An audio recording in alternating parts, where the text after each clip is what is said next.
राजनीति के चाणक्य कहे जाने वाले प्रशांत किशोर ने लोकसभा चुनाव को लेकर बड़ी भविष्यवाणी कर दी है। पीके ने कहा कि एनडीए सरकार की वापसी पक्की है। लोकसभा चुनाव में 428 सीटों पर अब तक वोटिंग पूरी हो चुकी है और अब बस 2 चरण ही बाकी रह गए हैं। ऐसे में वोटर्स ने क्या फैसला दिया है, इसको लेकर कसमसाहट दिन पर दिन बढ़ती जा रही है।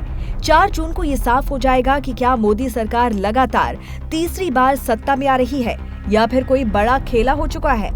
इसे लेकर तमाम राजनीतिक पंडितों, एक्सपर्ट और रणनीतिकारों के दावे और आकलन आ रहे हैं। इसी के तहत पीके के दावे ने विपक्ष की टेंशन बढ़ा दी है। पीके के नाम से फेमस प्रशांत किशोर एक जाने माने राजनीतिक रणनीतिकार हैं, जो एक बार फिर से चर्चा में आ गए हैं। दरअसल चुनावी रणनीतिकार प्रशांत किशोर ने तीसरी बार मोदी सरकार आने की भविष्यवाणी कर दी है, जिससे इंडिया गठबंधन खेमे में खलबली मच गई है।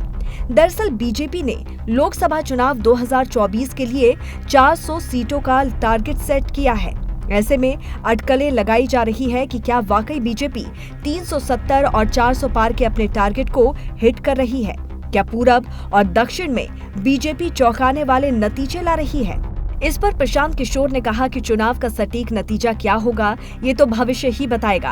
हालांकि उन्होंने साफ भविष्यवाणी करते हुए कहा है कि चुनाव में बीजेपी और पीएम मोदी 2019 के मुकाबले और मजबूती के साथ लौटते दिख रहे हैं। पीके ने कहा कि पूर्व और दक्षिण में बीजेपी का वोट शेयर और सीटें दोनों ही बढ़ती दिख रही हैं। उन्होंने कहा कि दक्षिण पूर्व में बीजेपी को 15 से 20 सीटों का फायदा हो सकता है।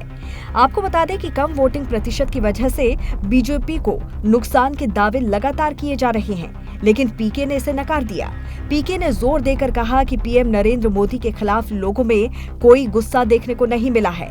हाँ, निराशा जरूर हो सकती है, बल्कि उन्होंने अनुमान लगाया है कि बीजेपी को 303 या उससे भी ज्यादा सीटें मिल सकती हैं। बीजेपी ने 2014 और 2019 के लोकसभा चुनाव में 272 सीटों का लक्ष्य रखा था और इस बार इसे बढ़ाकर 370 कर दिया है। बीजेपी की इसी रणनीति के फेर में विपक्ष बुरी तरह से उलझ गया है, तो वहीं विपक्ष के पास मोदी के खिलाफ कोई चेहरा भी नहीं है। जनता भी देख रही है कि इंडिया गठबंधन के पास बीजेपी के खिलाफ कोई विश्वसनीय चेहरा या स्ट्रॉन्ग नैरेटिव नहीं है। बहरहाल चुनाव खत्म होने से पहले पीके की भविष्यवाणी तमाम राजनीतिक दलों के लिए चिंता बढ़ाने वाली होगी। Bureau report, TNP news.